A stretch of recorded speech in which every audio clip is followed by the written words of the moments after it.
Welcome everyone to a press conference. Game between Anish, Giri and Viswanathan just finished in a draw. Well, as I understood from the pre-press conference discussion, not so many things we can say, but still, if it was something interesting on first few moves, well, perhaps you could explain us. Well, it's mainly all about what white wants to play. He can choose to play the Ragozin, or maybe this is called the Manhattan, and you can also go for the Nimzo, where in effect, instead of d takes c4, which is the more popular line, where black has gone knight bd7, and this is exactly what happened. So bishop g5 hits 6, bishop h4 c5. Now cd et goes back to a Ragozin. The c4 queen e8 stuff, yeah? Yeah. So he went e3, I took. And queen d4, rook e8 is a nice idea because I want to play e5. So now if c takes d5... Then I play e5 and I think it's quite good. Well, yeah. I must say I spent, of course, Vishy played it in this tournament already, so I spent quite some time yesterday on this opening, obviously. But black has plenty of options here, and I thought if he would want to go for Ragozin, he would have done it on move 4. So I thought bishop b4 is a very... yeah, and also as he said here, it turns out he plays some strange Nimzo with knight b7, and I of course had a look at its position, but yeah, it was not so easy to crack. I thought I also play the e3 Nimzo here, by the way. Exactly, but so then you have a decent version because your bishop can go to a6 in one go sometimes. Exactly. I had a look at this, of course, as well, and I must say that black was fine according to what I looked, but not in the way Vishy played. But the way he played, yeah, I could not. I wasn't sure what's going on here, and yeah, of course, bishop f6 is not the kind of move you make very proudly. Especially not in this kind of situation or tournament situation. So once situation. again, if you were to continue this line with cd5, e5, and yeah, was there anything? Yeah, I mean, this is of course the stuff. Like if you take on f6, then... Now the queen of... Yeah, the thing is, if I was sure that Vishy has just as little clue about this position as I do, I would have probably done it, but there were no guarantees. And maybe I don't mind to fight in this position against Vishy, which is still a big challenge, but to fight against Vishy plus some strong machine is not really part of my plan. Yeah, I couldn't tell 100% that but yeah, I thought about this position a little, and it didn't look clear to me at all what I'm supposed to do. But of course, after this, essentially the game is dying here. I thought Vishy will do it by force. No, I really wanted to play e5 because knight e5, queen a5. This is very nice, very beautiful draw. Yeah, just take back, and I just make the draw because otherwise there's knight to check. But Vishy said he was worried about some.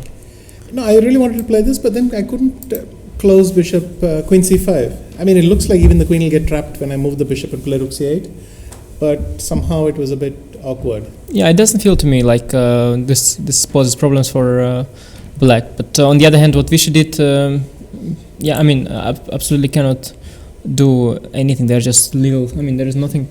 There's nothing I can play for, and just everything comes off. And okay, here I was thinking maybe I'll drop the knight back, but king d6. e5, so I don't. And at the end we got a checkers position, which was quite nice. The thing is, I was expecting to go e5, and then I was thinking, like, suppose this is checkers, we don't have the bishops. Is it still a draw? And I probably it is because, or maybe white is in Zugzwang, in fact. In checkers. In checkers. Yeah. Well, I will probably go like king d4. Black will take. I will take back. Yeah, game continues, but in chess this is a dead draw. So. Okay. I'm not very familiar with checkers. Can't you just move your bishop? Bishop? No, bishops. Bishops don't exist in checkers because the slide squares don't exist. Of course, yeah, exactly. So there's only the king. Only move here is king d4. Which is not the king, but the checker. The checker. Yeah, so it's one of the rare cases when a dead chess position has some potential in checkers. Not vice versa. Not vice versa, because of course... It would be much cooler if it was a draw in both. Yeah. Yeah, we would accomplish a whole new thing. But it was a very interesting game from the point of view of the opening. But as I said, unfortunately I was not prepared for this particular subline as well as I would like to be, and I basically bishop f6 basically killing the game pretty much. Yeah, I mean the principal move is cd e5. Okay, bishop f6 is possible. I guess queen takes f6. Well, I mean, game. Yeah, I'll give starting. you one line. Queen d2. Then I can. Well, there is knight c5 ideas. There's also somewhere e4 and rook e5 can also be an idea. Or e4 and queen g5 and then knight e5, some sort of thing like that. Yeah, this didn't look. But here, no, knight b5 is coming. I'm just probably I would play something else. Yeah, well, I thought principal maybe to drop the queen to d2. But then okay, the g5. bishop. A lot of bishop stuff. G5, knight e4, right? Knight e4, yeah. Queen c2, knight df6 maybe. Yeah, well, I don't think c5, but or maybe even c5, knight c5. Yeah, I was sort of calculating this. I was trying to assess my perspective here against the engine. I decided probably not today. not today.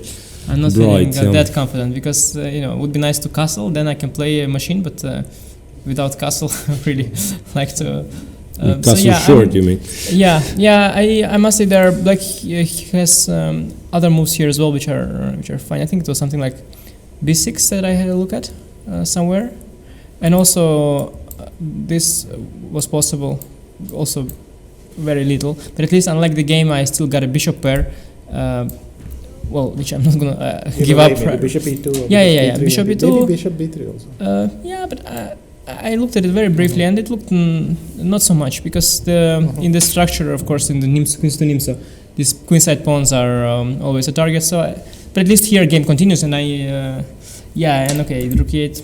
Yeah, I was no longer happy because I mean it's a pity, but there's not so much theory in this line and a lot of options for both sides. Maybe next time I'll be better prepared. Okay then, thank you very much for brief but interesting analysis. And well, after that, this game doesn't look that dull. I mean, so at least something was going on. I can tell you that in this tournament, absolutely nobody is intending to play dull games. I mean, if anybody, it's me, but I'm not intending. So nobody is intending to play dull games, and any game that looks dull has some. Too hard on yourself. No, but I mean, Okay, I'll also mention one other thing is that after bishop f6, I have this option as well. Because if cd5, then we have transposed to the e5 line that he wanted to avoid. The problem is, he takes on f6, knight f6, well, cd5. Better version, no? And this, I think, is a better version for white because he can castle right away, which he can't do when queens are still present. He can play bishop b5 right away. He can play e4, knight d2 right away. So this is a worse version for me. Yeah, but I'm not going to lie. After bishop f6, I had little illusion that Vishy was going to hold this game, so I'm not going to pretend like I was trying to push much. But yeah, I mean, if he wants to go wrong, he can manage, of course, here. But not today. Not today. Okay, thank you very much. Sure, thanks.